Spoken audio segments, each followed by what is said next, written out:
Ini yang terjadi jika teman-teman tidak bisa bayar hutang di aplikasi Shopee PayLater ketika udah jatuh tempo. Apa sih yang akan terjadi? Yuk kita akan bahas di video kali ini.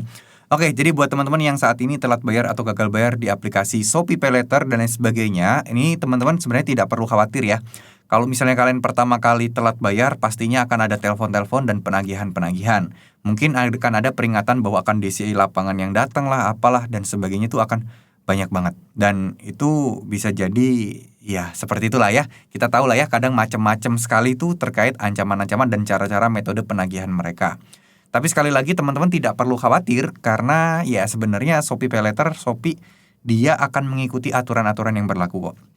Dia akan mengikuti aturan OJK. Kalaupun ada oknum-oknum yang nantinya bakal agak nakal gitu ya, sebar-sebar data, menghubungi kontak-kontak di luar kontak darurat kita, ya udah teman-teman tinggal proses dan laporkan.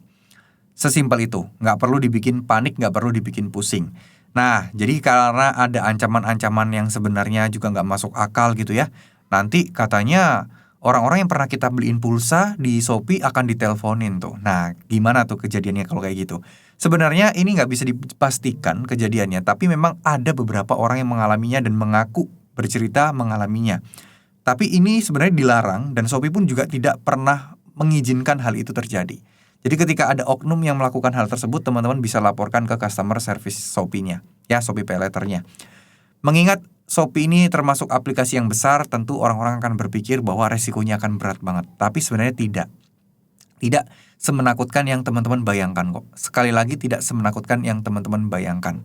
Karena kita itu kuncinya cuma satu. Ketika kita telat bayar dan gagal bayar, ya udah kita fokus gimana caranya untuk bisa bayar, fokus untuk mencari penghasilan tambahan, mencari dana tambahan, itu. Bukan pikir-pikiran yang lain, bukan fokus-fokus yang lain. Ya, sekali lagi, bukan stres mikirin hal yang tidak-tidak.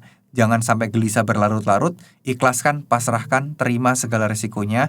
Nah, sekarang kita harus move on, kita harus nyari-nyari penghasilan tambahan, peluang tambahan, itu yang paling penting teman-teman. Karena kalau kalian terlalu mikirin utang, dan kalian nggak kerja, ya sama aja bohong.